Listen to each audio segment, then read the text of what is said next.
Merci beaucoup. Donc là, je vais faire une présentation en français. Donc désolée pour... Bien sûr, je vais répondre s'il y a des questions en anglais. Je vais faire comme... Donc ma présentation va concerner l'algorithme, donc des algorithmes bioinformatiques qu'on a développés à l'UQAM dans le cadre de mon doctorat en informatique pour la construction d'arbres consensus, mais aussi on l'a étendu pour le cas des super-arbres.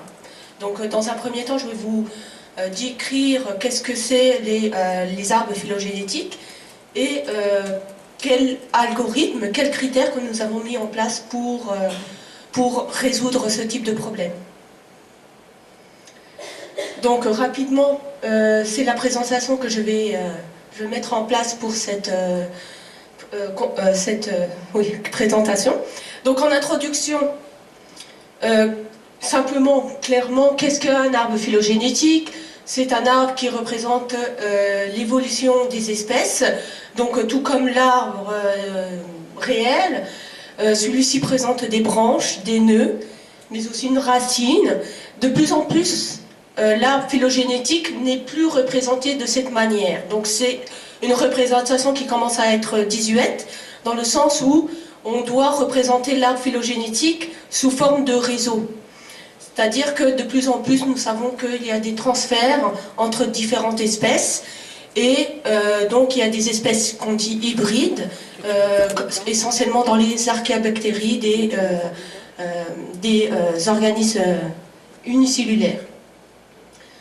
Par la suite, donc rapidement, je ne sais pas si ça marche, donc rapidement, pour la construction, l'inférence des arbres phylogénétiques, donc on aboutit toujours à les séquences des différentes espèces que nous souhaitons étudier. Par la suite, nous réalisons un type d'alignement. Donc, excusez-moi, je ne sais pas si vous m'entendez. Ok, c'est parfait. Des différents types d'alignement, et nous construisons une matrice de dissimilarité entre les différentes espèces, et à partir de cette matrice-là, nous inférons l'arbre phylogénétique, disons, classique. À partir de cette information, donc, il existe différents types de distances. Donc, pourquoi un type de distance entre les arbres phylogénétiques? Ça nous permet en fait de déterminer la différence entre les arbres phylogénétiques. Comment on peut en déduire? Donc, il y a différentes distances. La distance des moindres carrés, donc à partir des arbres phylogénétiques, nous allons regarder en fait les quartets les plus semblables entre les arbres phylogénétiques. Mais aussi, il y a la dissimilarité de bipartition. Donc on va couper par bipartition les différents arbres phylogénétiques et compter, en fait, c'est simplement un comptage de voir si cette bipartition est présente ou absente.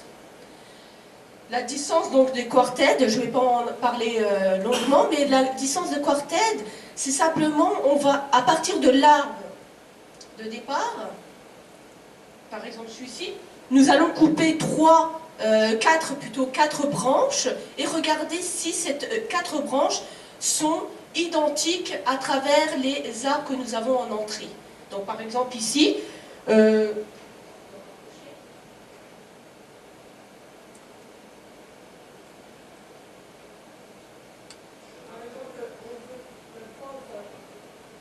veut prendre ces 4 branches et regarder dans l'ensemble des arbres que nous avons au départ pour voir si ils sont toujours soudés ou dans des arbres différents. Donc on va mettre encore 1 et 0 si c'est absent.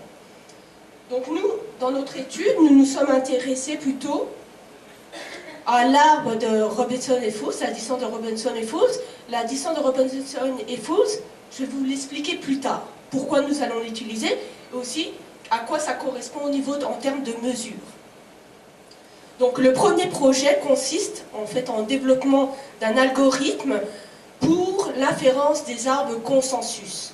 Donc rapidement, je ne sais pas si vous connaissez qu'est-ce qu'un arbre consensus. Voilà, c'est comme son nom l'indique, c'est simplement un arbre qui représente en fait l'ensemble d'arbres qui sont donnés en entrée. Donc c'est un consensus de nos arbres initiaux. Donc en fait, un petit bémol, ce premier projet de mon doctorat a été soumis à une conférence l'année dernière et qui portait donc sur la classification phylogénétique basée sur l'algorithme des K moyennes. Donc, rapidement, il existe actuellement différents algorithmes permettant l'inférence des arbres consensus. Donc, les plus classiques, donc l'arbre consensus strict, permet de regarder les bipartitions qui sont présents dans nos arbres d'entrée et indiquer que ceux qui sont présents. Par exemple, dans ce cas-là, dans ce cas présent, nous voyons que A, B, C, D, A, B, C, oui, sont présents dans les deux arbres. Donc, ceux-ci vont être indiqués. Contrairement aux branches D, E, F, que parfois le D se trouve avec... Attendez, excusez-moi. Oui, ils se trouvent ensemble, donc ce qui permet d'être encore présent. Donc, l'arbre consensus strict va, en fait, il a quelque chose qui n'est pas commun, c'est-à-dire qu'il y aura beaucoup d'incertitudes. L'incertitude, c'est-à-dire qu'il y aura beaucoup de multifurcation, et ça, on ne le souhaite pas l'avoir. C'est-à-dire qu'il n'y aura pas d'informations pertinentes par rapport aux données. Donc, c'est pour ça qu'on a développé, plutôt les chercheurs ont développé d'autres types d'arbres consensus. L'arbre consensus majoritaire va mettre tous les bipartitions qui sont présents, donc majoritairement dans les arbres d'entrée, puis les autres vont être indiqués par des multifurcations. Encore une fois, cette technique est très intéressante, mais elle a souvent aussi encore des branches non déterminées, donc on souhaite encore au maximum pouvoir avoir des arbres vraiment résolus. Donc, nous avons l'arbre consensus étendu. Donc, cette fois-ci, nous allons procéder comme la précédente, c'est-à-dire qu'on va rajouter des arbres, les branches majoritaires, et on va décroître la robustesse de l'arbre. Bien sûr, l'arbre ne sera pas très intéressant, mais au moins il sera résolu. Il y a un compromis entre les deux. Donc, oui, avec une petite remarque, bien sûr, c'est très théorique. Si vous ne comprenez pas des choses ou des questions au passage, vous pouvez me les poser durant la présentation. Donc, pourquoi en fait est venue cette problématique? Cette problématique est venue à la base d'un raisonnement sur la construction, l'inférence des arbres, de l'arbre de vie. Donc, est-ce que tout le monde a entendu parler de l'arbre de vie? Donc l'arbre de vie, l'objectif c'est vraiment d'avoir un arbre qui représente l'histoire évolutive de toutes les espèces actuelles qui sont connues. Bien sûr, vous allez dire, mais c'est irréaliste à travers un laboratoire. Donc ça nécessite la collaboration de différents laboratoires. Et cette collaboration va permettre de fusionner différents types d'arbres. Donc le problématique, c'est qu'en fusionnant ces types d'arbres, parfois on va arriver à avoir des choses qui sont aberrantes, dans le sens où, regarde, là j'ai illustré à travers ce petit exemple, c'est peut-être pas très visible, mais on a 4 arbres d'entrée pour lesquels on souhaite avoir un arbre consensus. Donc c'est indiqué ici. Si on utilise les méthodes traditionnelles, nous allons avoir cet arbre étoilé, donc à partir duquel on ne peut rien obtenir. Aucune information, nous savons simplement que les espèces 1, 2, 3, 4, 5, 6, 7 ont une même origine. Mais ça, on peut s'en douter sans avoir à fusionner tout ce type d'espèces. Or, si nous étudions de très près les 4 types d'arbres, nous remarquons qu'il y a des espèces qui sont très fréquemment ensemble.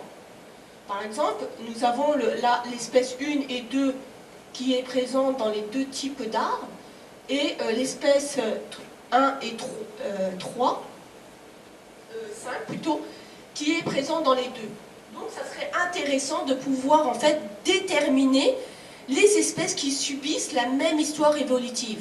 Donc au lieu d'obtenir un arbre unique, nous allons dire à l'utilisateur que l'arbre 1 et 2 subissent la même histoire évolutive, et l'arbre 3 et 4 subissent une autre histoire évolutive, qui peut être compatible ou pas. Donc simplement on met en évidence deux types d'arbres bien évidents.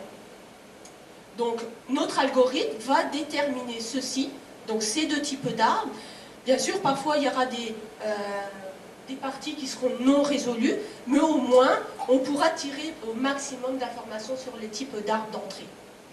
Donc dans quel type de cas utiliser ce type d'algorithme, donc la classification des arbres phylogénétiques?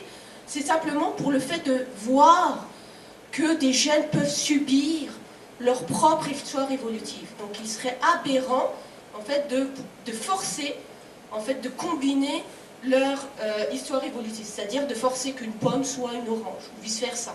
Donc chaque espèce peut avoir, en fait, à partir de l'origine, vraiment leur propre histoire évolutive. Donc rapidement, comme je le disais précédemment, l'incohérence de fusionner les arbres, mais aussi ça va mettre en avant des gènes qui sont orthologues. Donc notre algorithme qu'on a mis en place, c'est simplement, il va prendre en entrée un ensemble d'arbres définis sur un ensemble d'espèces. Pour le premier projet, donc il s'agit d'arbres consensus, ils sont définis sur le même ensemble de feuilles. On va voir plus tard, dans le deuxième projet, nous allons l'étendre sur des ensembles de feuilles chevauchantes, donc ils peuvent avoir des pertes de données. Donc dans ce cas de figure, nos sont dans le même type de feuilles. Et pourquoi nous avons utilisé en fait la distance de Robinson et Foust? Tout simplement, c'est que une étude de Mark Morris en 1986 a mis en avant le fait que l'arbre phylogénétique, l'arbre consensus est un arbre médian d'un groupe d'arbres dans le sens de la distance topologique de Robinson et Foust. Donc, nous nous sommes basés sur ce type de distance malgré quelques complications. Dans le sens où la distance de Robinson et Foust, on peut avoir que des valeurs paires, on peut avoir en fait que un certain nombre de valeurs bien définies, pas n'importe lequel, donc il y a des fourchettes, et ça par la suite, ça va en fait un peu biaiser nos résultats. On va faire abstraction, simplement c'est qu'une distance parmi d'autres qui est assez exploitée dans cette étude. Donc, comme je vous l'ai dit, ça prend en entrée n arbres, définis sur le même ensemble d'espèces, et les critères que nous avons utilisés. Donc nous avons utilisé l'algorithme des cas moyennes. Au passage, je ne sais pas si vous connaissez l'algorithme des cas moyennes. Simplement, l'algorithme des cas moyennes permet, à partir de données, de regrouper, de déterminer des clusters. C'est-à-dire on a n éléments, il va nous dire la présence de 3 groupes ou x groupes dans cet ensemble de n éléments. Bien sûr, l'algorithme des cas moyennes, c'est un algorithme, un problème classé NP difficile. Donc, nous avons utilisé bien sûr des heuristiques. Et tout à l'heure, on parlait des serveurs et des clusters. Nous avons utilisé aussi Gulimine et Mammut pour avoir des meilleurs calculs, etc. pour la performance et le traitement parallèle. Donc pour cela, on a utilisé différents types de critères. Le critère de Karuski-Arabas, pour lequel en fait nous avons modifié. C'est-à-dire nous l'avons rendu un peu plus performant dans le sens où on n'est plus obligé de passer par les centroïdes.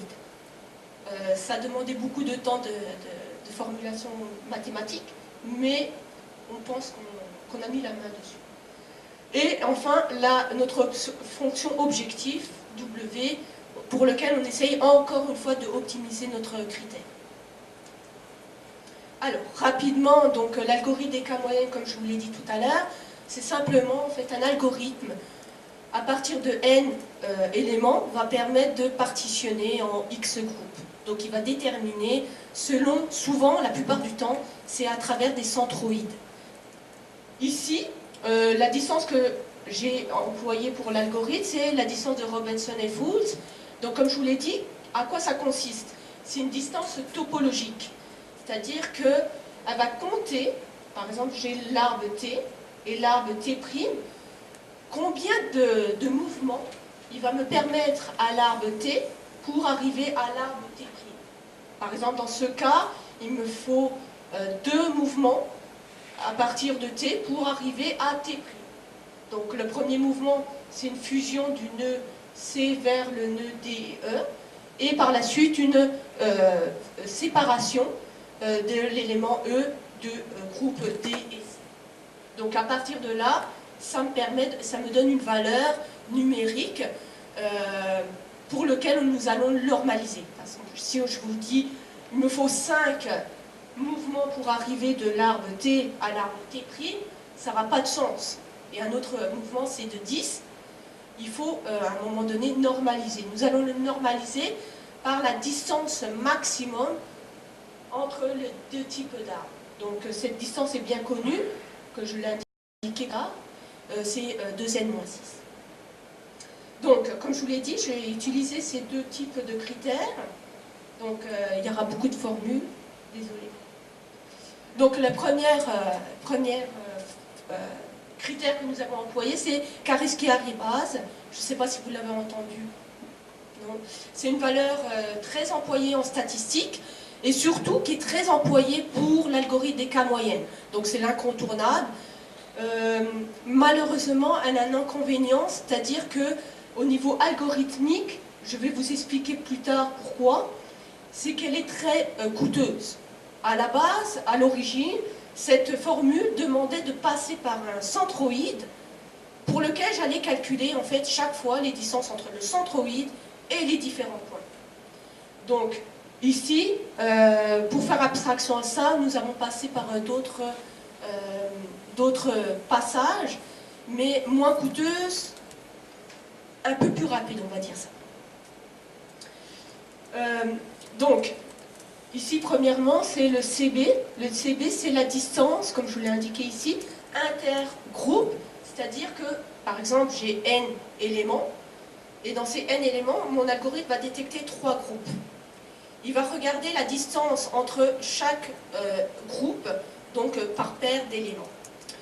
Le SSW, à partir du même groupe, il va regarder chaque point à l'intérieur du même groupe. Donc, là, je vais détailler un peu plus les formules. Donc, rapidement, comme je vous l'ai expliqué, nous avons utilisé la distance de Robinson et Fuchs, pour lequel, bien sûr, nous avons normalisé. Parce que ça sera aberrant de ne pas normaliser une distance, sachant qu'elle n'aura plus de valeur significative. Et nous avons en fait regardé à travers des groupes différents la parité, donc paire par paire, des arbres pour regarder la distance de Robinson et Fuchs. Donc ici c'est la même chose, mais en utilisant la distance à l'intérieur du même groupe.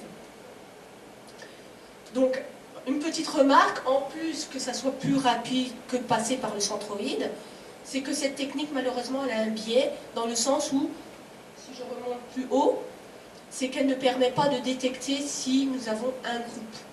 C'est-à-dire que là, vous allez voir que ça chute à 0 et malheureusement ça va nous donner une valeur indéfinie et on ne pourra pas le détecter.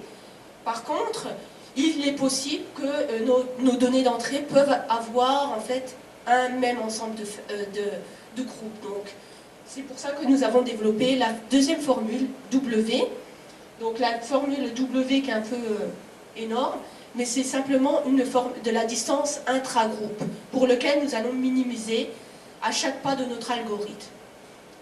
Donc, comme précédemment, nous passons par la distance de Robinson et Fuchs, et nous allons comparer par la suite les valeurs paire par paire. Donc, pour cela, nous allons, en fait, on a réalisé des tests de simulation pour voir la performance de nos données. C'est-à-dire que, connaissant combien il y a de groupes, on voulait savoir si notre algorithme pouvait suivre l'évolution du nombre de groupes. C'est-à-dire on va réaliser des données artificielles qui sont bien déterminées, connaissant un nombre de groupes bien définis, et on va voir en fait la trace de l'évolution plutôt des groupes.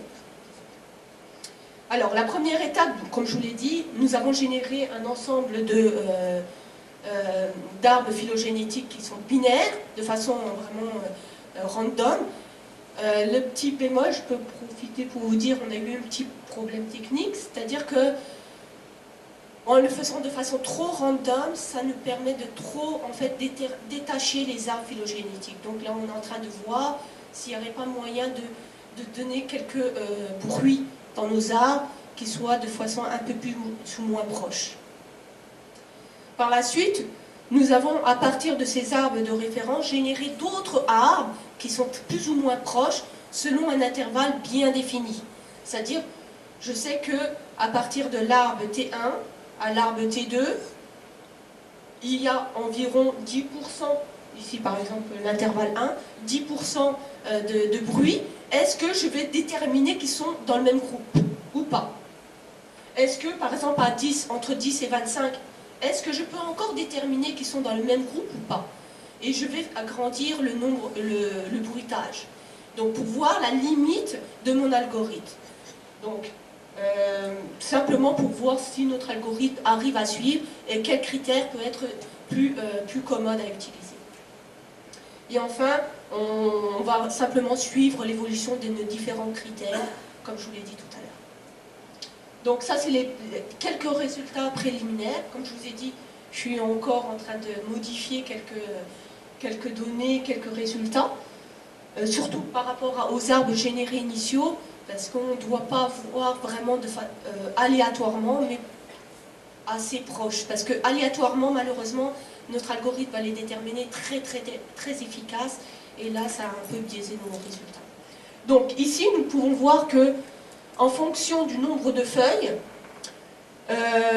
notre algorithme arrive en fait à déterminer de plus en plus les groupes. Ceci en fait s'explique, comme je vous l'ai dit tout à l'heure, c'est que la distance de Robinson et Fools, elle est en fonction du nombre de feuilles. Donc plus le nombre de feuilles est important, plus il y a de possibilités d'avoir des valeurs de Robinson et Fools. Or, par exemple, à 8, nous n'avons que 5 valeurs, donc ça nous biaise un peu nos données. Et plus on s'éloigne, plus ça sera un peu plus précis. La même chose pour le nombre de clusters, c'est logique. Plus nous avons de groupes, plus en fait la distance, notre algorithme aura du mal à détecter les groupes. Il va essayer de les fusionner.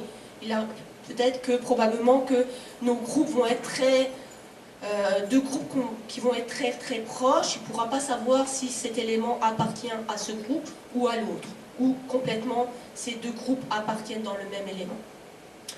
Donc ceci est très facile à comprendre. Et le dernier graphique, celui-ci, c'est en fonction du bruit. Comme je vous l'ai dit tout à l'heure, ce qui est logique encore, c'est que plus on augmente le bruit des arbres, plus notre algorithme aura du mal à les détecter.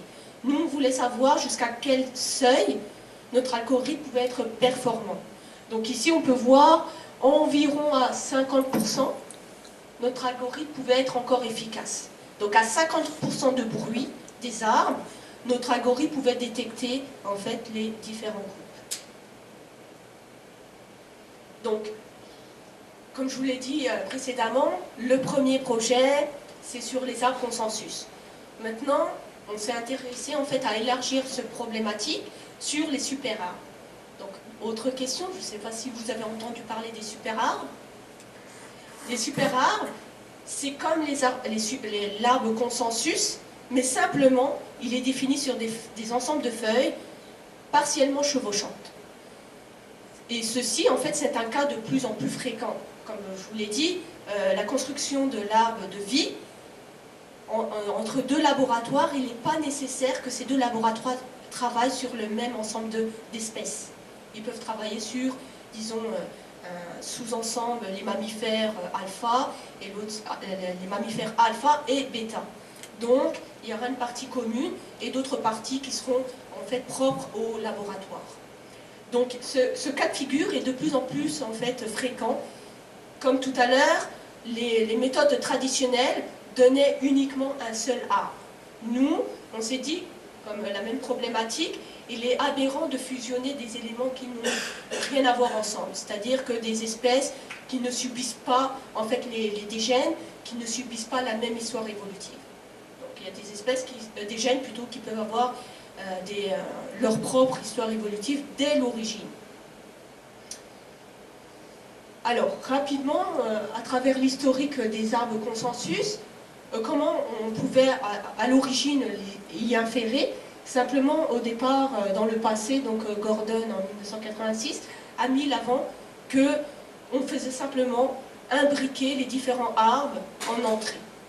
Bien sûr, en supprimant les feuilles qui sont doublons. Bien, vous allez me dire, mais cette technique est assez en fait, ridicule, dans le sens où on ne tient pas compte de leur propre histoire évolutive, on ne regarde pas quel seuil, etc., que l'espèce, par exemple, alpha 1, alpha 2, alpha 3, est-ce qu'on peut le retrouver ensemble ou pas. On prenait le premier arbre, on le place, comme ici, et à partir du premier arbre qui a été pris aléatoirement, on va prendre un deuxième arbre, et on va le fusionner en supprimant bien évidemment les doublons de feuilles. Donc maintenant, en fait, un peu plus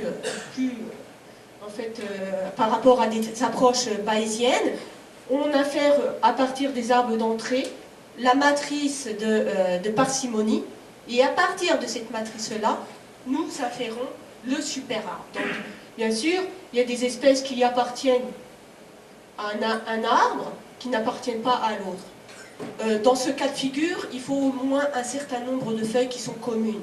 S'il n'y a pas d'espèce commune, la fusion va se faire de façon aléatoire. Et comme précédemment, cette approche, elle peut être... c'est comme on est en train de forcer qu'une orange devienne une pomme. Comme l'approche traditionnelle de l'arbre consensus, nous avons utilisé le même algorithme. À l'exception près, c'est qu'on devait avoir d'autres sous-problématiques. C'est-à-dire dans le sens où il faut déterminer le nombre de feuilles qui doivent être communes, c'est-à-dire le nombre de feuilles chevauchantes entre les arbres. Si je repars ici, c'est que, par exemple, on veut savoir est-ce que 3 feuilles entre les différents arbres peuvent suffire à inférer le superarbre. Combien, en fait, la question c'est combien de sous-ensembles de feuilles est-il nécessaire d'avoir pour inférer le superarbre. Donc cette question-là, on ne l'a pas encore répondue. Donc c'est peut-être aussi une clé de la résolution du superarbre, mais on a fait abstraction d'un certain nombre de feuilles. Donc comme je vous ai dit, il y a eu une incohérence, etc. Donc c'est la même problématique qu'initialement. Oui. Donc nous, actuellement, pour supprimer cette problématique d'un certain nombre de feuilles qui doivent être communes, c'est simplement on a filtré. On a filtré de façon à avoir des arbres qui sont définis sur le même ensemble d'espèces. Pour lequel, en fait, actuellement, on a rajouté une sorte de poids, disant que si on supprime tel arbre, telle espèce, on le pondère par une certaine valeur. Mais comme je vous l'ai dit, c'est en cours de travaux. Donc, pour cette nouvelle formule, on a utilisé en fait deux nouveaux critères, W' et W second. Donc, je vais vous expliquer par la suite. Contrairement à tout à l'heure, je vais vous dire en quoi elle est coûteuse. Donc, en quoi elle est coûteuse, vous allez voir ce poids, cet indice, c'est-à-dire qu'à chaque étape, je dois inférer un arbre consensus. Donc cet arbre consensus est très coûteux. Donc je dois employer un algorithme qui est pratiquement NP difficile et par laquelle je reprends en fait le raisonnement. Ensuite, donc c'est pour cela en fait qu'on a délaissé cette approche pour maintenir que cette deuxième approche. Donc la deuxième approche, comparativement à la première, ne tient pas compte du centroïde. C'est-à-dire que nous allons calculer simplement point par point, élément par élément, à l'intérieur du même groupe ou à l'extérieur de groupes différents. Donc, je vais passer à travers rapidement, parce que c'est la même approche, comme je vous l'ai dit, que la première problématique, simplement, c'est que nous avons utilisé des feuilles communes. Alors, rapidement, je vais parcourir, c'est bref, c'est sur les données. Les données, en fait, on a utilisé des données réelles, biologiques, les archéobactéries. Ces données, en fait, pourquoi c'est intéressant dans notre cas de figure, c'est qu'elles permettent de déterminer les transferts. Donc, on va savoir si notre algorithme peut déterminer certains types de transferts, sachant que notre algorithme peut être efficace au niveau complexité. Donc, il y a eu des études à travers ça. On a déterminé un certain nombre de transferts qui coïncident avec à travers la littérature. Donc, je ne vais pas passer à travers rapidement les résultats. Simplement, ici, c'était pour vous mettre en avant les types de transferts qu'on peut détecter à travers l'algorithme. D'autres types que nous avons utilisés, donc, qui sont intéressants chacun pour des raisons particulières.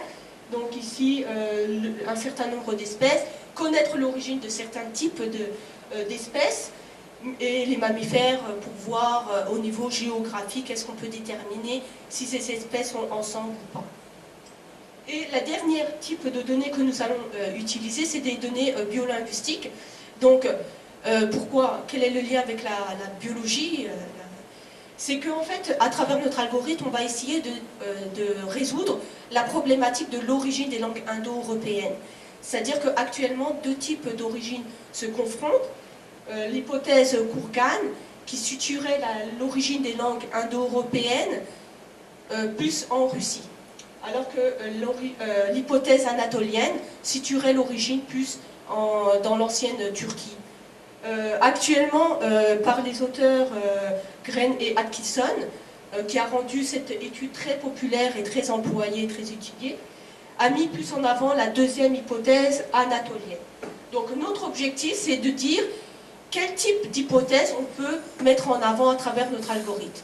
Donc on va essayer de mettre toutes les arbres d'origine des langues indo-européennes dans notre algorithme. Il va déterminer un certain nombre de groupes. Et à partir de ces groupes-là, on va inférer le superarbre. Et ces superarbres, on va faire une sorte de datation, excusez-moi, pour voir est-ce que ça corrobore avec la première hypothèse ou la deuxième hypothèse. Et là, j'ai rajouté qu'on peut mettre même en avant une nouvelle hypothèse. Voilà, donc là, simplement, c'était pour vous montrer les différents types d'origine. Et c'est un problème aussi, en même temps politique. Certains veulent que ça soit plus en Russie et vice-versa. Donc, voilà, donc ça, c'était quelques résultats préliminaires sur les langues indo-européennes et les références. Et voilà, je vous remercie de votre attention.